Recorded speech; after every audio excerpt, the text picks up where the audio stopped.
আসসালামু আলাইকুম, স্বাগত জানাচ্ছি বাংলা সংবাদে। শুরুতেই সংবাদ শিরোনাম।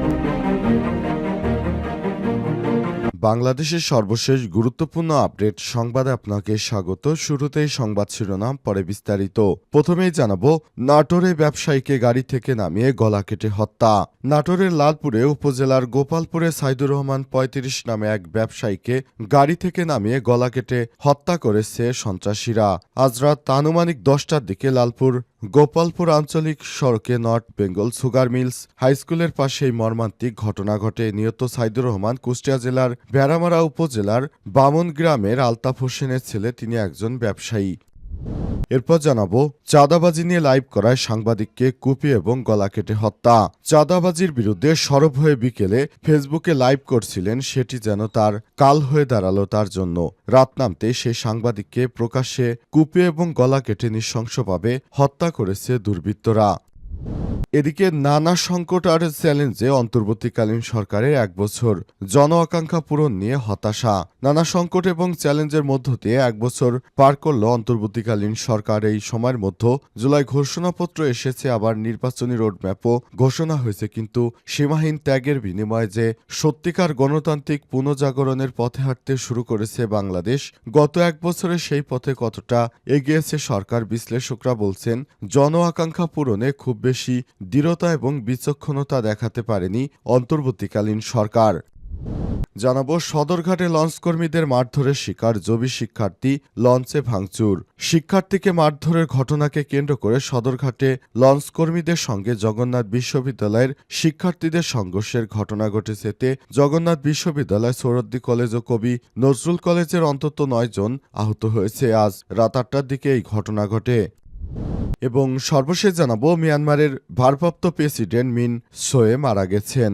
মিয়ানমারের জান্তা সরকারের ভারপ্রাপ্ত রাষ্ট্রপতি সোয়ে মারা গেছেন দীর্ঘদিন ধরে অসুস্থ থাকার পর। বৃহস্পতিবার 7 আগস্ট 74 বছর বয়সী এই রাষ্ট্রপতি মারা গেছেন। সংবাদ মাধ্যম বিবিসির এক প্রতিবেদন থেকে বিষয়টি নিশ্চিত করা হয়েছে।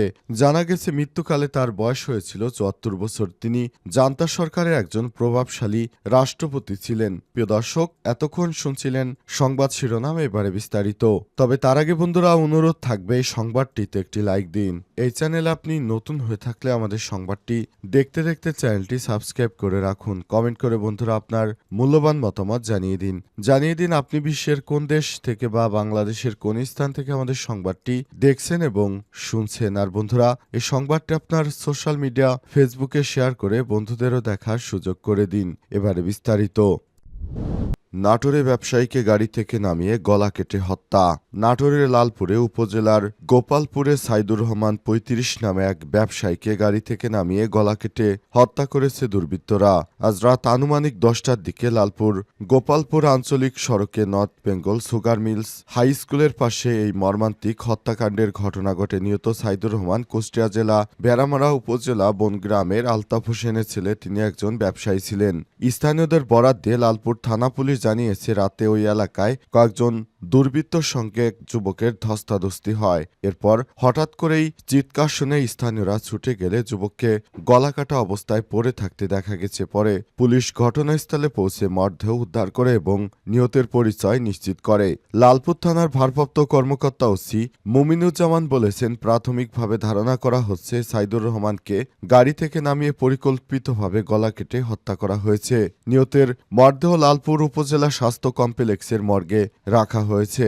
হত্যাকাণ্ডের কারণে এবং এতে কারা জড়িত তা খুঁজে বের করতে তদন্ত শুরু করেছে পুলিশ। অবস্থায় পুলিশ জানিয়েছে, তারা এখনো কাউকে গ্রেপ্তার করতে পারেনি, তবে পুলিশ সর্বোত্তক চেষ্টা করছে যারা এই ঘটনার সঙ্গে সম্পৃক্ত তাদেরকে গ্রেপ্তার করে দ্রুত আইনের আওতায় নিয়ে আসার জন্য। চাঁদাবাজি নিয়ে লাইভ, সাংবাদিককে কুপিয়ে গলা কেটে হত্যা। চাঁদাবাজির বিরুদ্ধে সরব হয়েছিল, বিকেলে ফেসবুকে লাইভ করছিলেন, সেটি যেন কাল হয়ে দাঁড়ায় তার। রাত নামতে সেই সাংবাদিককে প্রকাশ্যে কুপিয়ে এবং গলা কেটে নৃশংসভাবে হত্যা করেছে দুর্বৃত্তরা। বৃহস্পতিবার রাত 8:45টার দিকে গাজীপুর মহানগরীর ব্যস্ততম এলাকা চান্দনা চৌরাস্তার মসজিদ মার্কেটের সামনে এই ঘটনা ঘটে। নিহত সাংবাদিক আসাদুজ্জামান তুহিন 38, তিনি দৈনিক প্রতিদিন কাগজের গাজীপুর প্রতিনিধি ছিলেন এবং ময়মনসিংহের ফুলবাড়িয়া থানার ভাটিপাড়া গ্রামের বাসিন্দা। পরিবার নিয়ে তিনি গাজীপুর মহানগরীর চান্দনী চৌরাস্তা এলাকায় বসবাস করতেন। চান্দনা চৌরাস্তায় মসজিদ মার্কেটের সামনে একটি চায়ের দোকানে বসে চা পান করছিলেন তুহিন। ঠিক সেই সময় কয়েকজন দুর্বৃত্ত হঠাৎ করে এসে তাকে ঘিরে ধরে। আত্মরক্ষার্থে তুহিন দৌড়ে পাশেই মসজিদ মার্কেটের দোতলায় তার অফিসের নিচে চায়ের দোকানে আশ্রয় নেন। এ সময় দুর্বৃত্তরা তাকে ধারালো অস্ত্র দিয়ে উপচুজ্য পুরি কোপাতে থাকে। এক পর্যায়ে প্রকাশ্যে গলা কেটে মৃত্যু নিশ্চিত করে তারা পালিয়ে যায়। ঘটনাস্থলেই তার মৃত্যু হয়েছে। জানা গেছে ঘটনার কয়েক ঘন্টা আগেই বিকেলে তুহিন চান্দনা চৌরাস্তার ফুটপাত ও দোকানপাট থেকে অব্যাহত চাঁদাবাজির বিরুদ্ধে সরাসরি ফেসবুকে লাইভে কথা বলছিলেন। এরপর সন্ধ্যার দিকে নিজের ফেসবুক প্রোফাইলে একটি ভিডিও পোস্ট করে লিখেছেন, যেমন খুশি তেমন রাস্তা পার হওয়ার দৃশ্য গাজীপুর চৌরাস্তা। এই ঘটনার বিষয়ে ভাষণ থানার ওসি শাহিন খান বলেছেন, খবর পেয়ে ঘটনাস্থল থেকে তার লাশ উদ্ধার করে ময়না তদন্তের জন্য শহীদ তাজউদ্দিন আহমেদ মেডিকেল কলেজ হাসপাতালের মর্গে পাঠানো হয়েছে। কারা এবং কী কারণে হত্যাকাণ্ড ঘটিয়েছে তা খতিয়ে দেখা হচ্ছে। গাজীপুর মেট্রোপলিটন পুলিশের উপপুলিশ কমিশনার রবিউল ইসলাম খান জানান, প্রকাশ্যে এই ধরনের হত্যাকাণ্ডের বিষয়ে দ্রুত ব্যবস্থা নেওয়া হবে এবং হত্যাকারী যারাই হোক না কেন আইনের আওতায় নিয়ে আসা হবে। সাংবাদিকদের হত্যার ঘটনায় গাজীপুরের গণমাধ্যম কর্মীদের মধ্যে তীব্র ক্ষোভ ও শোকের ছায়া নেমে এসেছে। দ্রুত দোষীদের গ্রেপ্তার ও শাস্তির দাবি জানিয়েছে তার সহকর্মীরা। নানা সংকট আর চ্যালেঞ্জে অন্তর্বর্তীকালীন সরকারের 1 বছর জন আকাঙ্ক্ষা পূরণ নিয়ে হতাশা।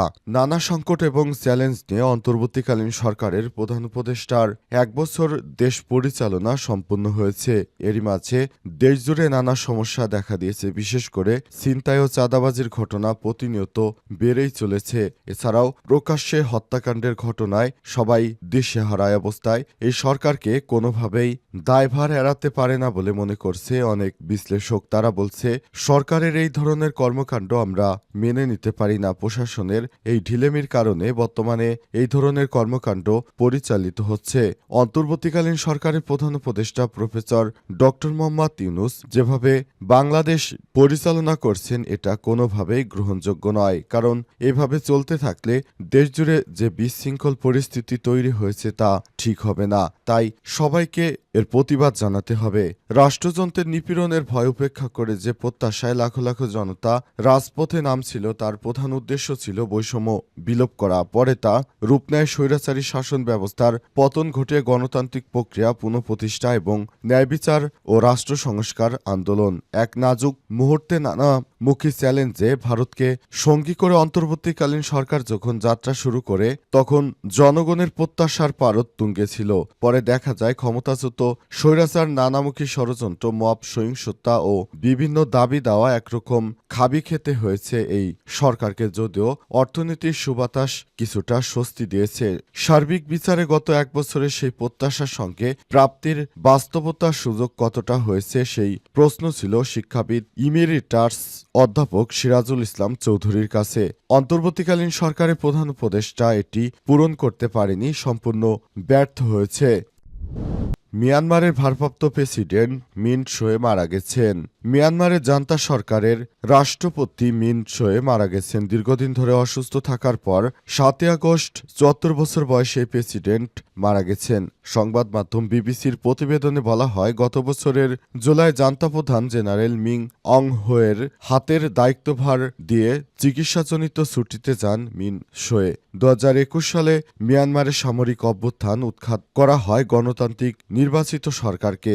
গ্রেপ্তার হন নোবেল বিজয়ী অং সান সূচি সহ গণতন্ত্রপন্থী নেতারা। এরপরই মিয়ানমারে জরুরি অবস্থা জারি করা হয়। সেই সঙ্গে একজন জেনারেলকে ভারপ্রাপ্ত প্রেসিডেন্ট হিসেবে নিয়োগ দেওয়া হয়, আর তিনি মিন সোয়ে। খবর বিবিসির। মিয়ানমার সামরিক তথ্য দপ্তর এক বিবৃতিতে বলছে, আজ রাজধানীর নেপিডোর একটি সামরিক হাসপাতালে মারা গেছেন মিন সোয়ে। সামরিক তথ্য দপ্তর এক বিবৃতিতে বলছে, বৃহস্পতিবার রাজধানী নেপিডোর একটি সামরিক হাসপাতালে মারা গেছেন মিন সোয়ে। সামরিক তথ্য দপ্তর পৃথক বিবৃতিতে জানিয়েছে ভারপ্রাপ্ত প্রেসিডেন্ট রাষ্ট্রীয় অন্ত্যেষ্টিক্রিয়া হবে, তবে তারিখ এখনও জানা যায়নি, যা এই সরকারের জন্য বড় ব্যর্থতা। এর আগে মঙ্গলবার দেশটির রাষ্ট্রীয় টেলিভিশন থেকে জানা গেছে ভারপ্রাপ্ত প্রেসিডেন্ট মিন শোয়ের শারীরিক অবস্থা সংকটজনক। তিনি চলতি বছরের 24শে জুলাই থেকে নেপিডোর সামরিক হাসপাতালে নিবিড় পরিচর্যা কেন্দ্রে ছিলেন। প্রেসিডেন্টের দায়িত্বে আসার আগে মিয়ানমারের আধা বেসামরিক শাসন ব্যবস্থার ভাইস প্রেসিডেন্ট দায়িত্ব পালন করছিলেন মিন্ট। বিভিন্ন